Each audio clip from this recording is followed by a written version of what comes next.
La pronunciación del italiano, parte 2. En esta segunda parte de la clase sobre la pronunciación del italiano, iremos completando todo lo que hay que saber para pronunciar correctamente todas las palabras italianas. La vocal U en italiano siempre se pronuncia, incluso cuando se encuentra junto con la letra G. Gue, gui, guerra, bilingue, guido, ambigui, o cuando se encuentra junto con la letra Q. Que, qui, questo, dunque, 15, acquisto. Las consonantes S y C juntas se pronuncian igual que en el castellano cuando se encuentran delante de las vocales A, E y U. Ska, sco, scu, scatola, scoperta, scudo. Sin embargo, cambian su sonido cuando se encuentran delante de las vocales E e I. Sce, sci, scelta, scivolo. Otro sonido italiano que se diferencia del castellano se refiere al grupo de tres letras G, L, I. Este sonido no tiene equivalente en el español. El único sonido en castellano que se le acerca es la doble L. Hay que recordar que la vocal I en la mayoría de los casos no se pronuncia. Gli, foglia, aglio, pagliuzza. El sonido de la letra ñ en italiano se escribe uniendo las letras G y N. Spagnolo, gnocchi, bisogno.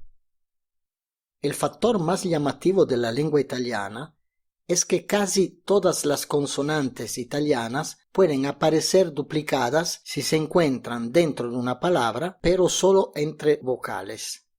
Cavallo, pallone, o entre una vocal y las consonantes L y R. Attraversare, acclamare. No existen palabras italianas que empiezan con una consonante doble.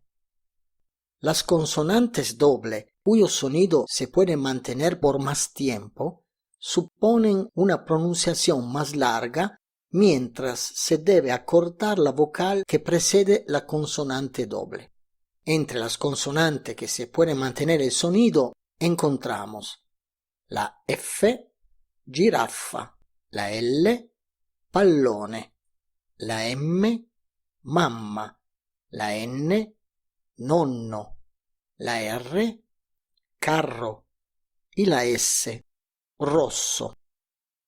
Las consonantes que no se pueden pronunciar de manera más larga debido a que tienen un sonido oclusivo, se puede mantener su sonido por más tiempo haciendo una pequeña pausa antes de la consonante, manteniendo el aire con los labios para dejarlo salir luego de manera explosiva.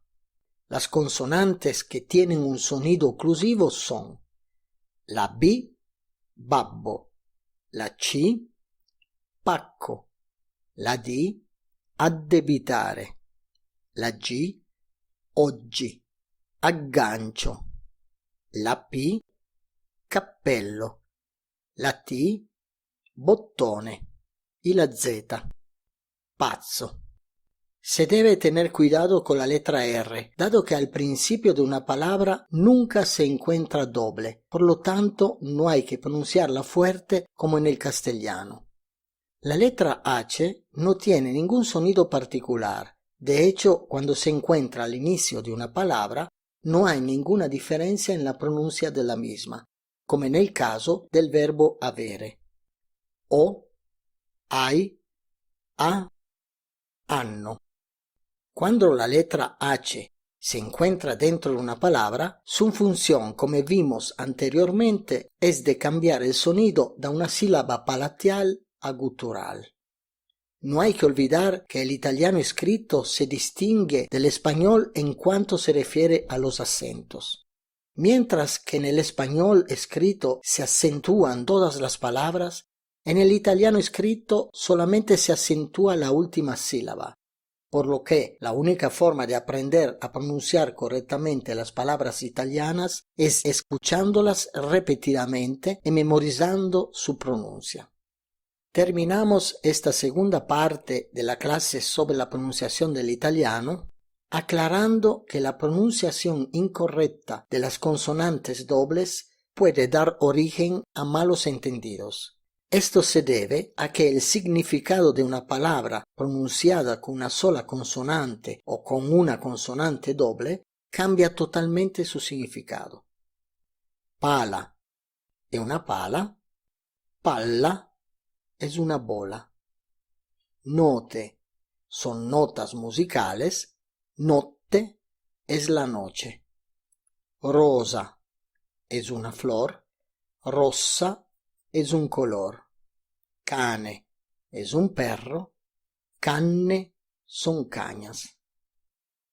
Puedes practicar los ejercicios interactivos relacionados con este video en la web estudiandoitaliano.com. Puedes seguirme en Facebook como grammaticaitaliana.net, en Instagram como Studiando Italiano o en Twitter como Studiando Italia. Si te gustan estos videos, haz clic en me gusta y suscríbete a mi canal. Esto te permite estar actualizado con los nuevos videos que voy publicando.